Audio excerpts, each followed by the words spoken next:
The time is 9:15. We actually started excavating here at 7:47 in the evening, and after almost 2 hours of excavating, at the same time mulching this particular section of the garden, we were able to unearth fertile soil right now. This is the product of our composting last year, and we're going to mulch it here in the newly harvested garbages here. So we are going to submerge it with soil, and perhaps next year it will turn as fertile as this. And we seem to be like mixing now the soil, and after almost 2 hours of excavating, I was able to unearth these volumes of soil.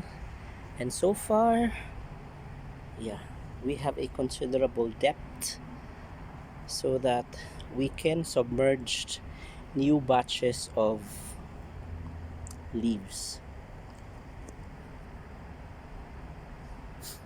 Very obvious now in the soil composition. If you are just going to consider the original soil composition here, it's all like this. It is sandy, very sandy and dry. Yet during the courses of time, if you're going to observe the layers here,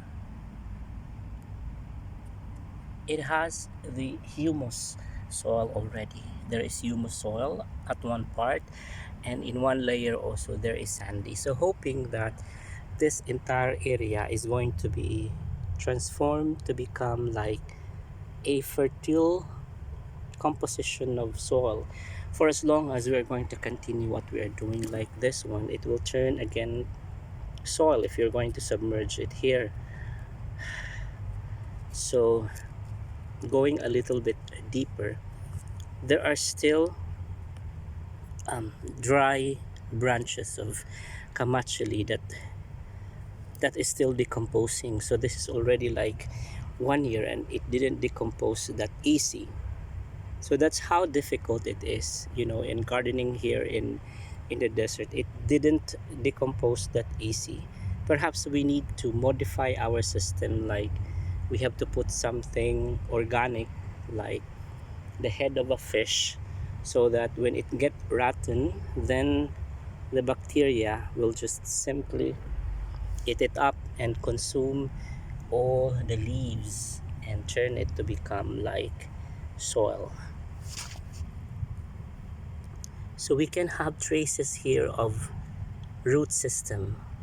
So it means that the roots of the squash before have reached here in this particular area, and it did consume the nutrients, and that is why we can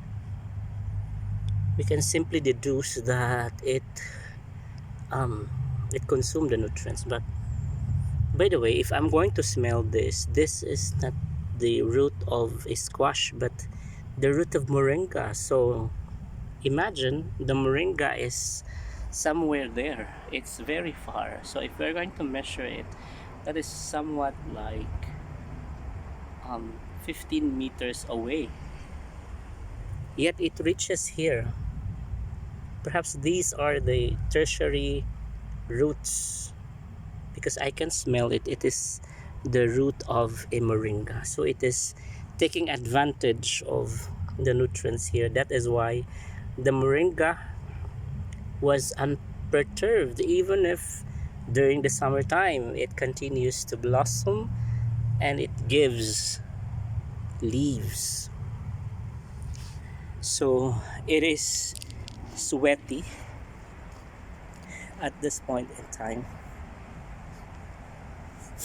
One thing that you need to understand, especially in excavating, and it is not actually warranted, you have to be very careful with the pipes, or else if you're going to wound it, it will just spit like waste water. So you just have to be very careful. So That is a toil of almost 2 hours, right? And we have to continue our task of submerging this particular section. So this particular area has been submerged, and we added soil on it, so only this area right now is not yet covered, so we are going to continue our task. Oh, so it was a tough job. See, I am sweaty, and it's already 9 o'clock. We still have another task to do, and right now this particular section is already being covered with soil. So our mission right now is to fill this one with trash, and we will try to cover it also tonight. Oh. We're still part of the clearing and we are mixing it with the tilling or cultivating the land, so I need water. Very tiring.